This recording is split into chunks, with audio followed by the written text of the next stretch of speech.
আজ ভারতের ৭০তম প্রজাতন্ত্র দিবস। ১৯৮৫ সালে এই দিনে সদ্য স্বাধীন দেশটির সংবিধান রচিত হয়েছিল। তাই প্রত্যেক বছরের যথাযোগ্য শ্রদ্ধা ও মর্যাদার সঙ্গে পালন করা হয় এই দিনটি। প্রজাতন্ত্র দিবস উপলক্ষে নয়াদিল্লি সহ সারা ভারতে বিশেষ নিরাপত্তা ব্যবস্থা গ্রহণ করা হয়েছে। প্রজাতন্ত্র দিবস উপলক্ষে ২৬শে জানুয়ারি বিশেষ কুচকাওয়াজের প্রধান অতিথি হিসাবে দিল্লিতে উপস্থিত থাকবেন ফ্রান্সের প্রেসিডেন্ট ফ্রান্সোয়া ওলাদ।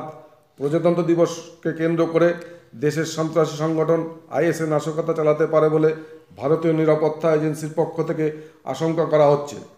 এরই মধ্যে দেশের কয়েকটি স্থান থেকে আইএসের সঙ্গে যুক্ত থাকার অভিযোগে বেশ কয়েকজনকে গ্রেপ্তারও করা হয়েছে। স্বরাষ্ট্র মন্ত্রণালয়ের এক কর্মকর্তা সংবাদ মাধ্যমকে জানিয়েছেন, প্রজাতন্ত্র দিবস উপলক্ষে যেখানে ফ্রান্সের প্রেসিডেন্ট প্রধান অতিথি হবেন সেখানে সর্বাধিক নিরাপত্তার ব্যবস্থা করা হয়েছে।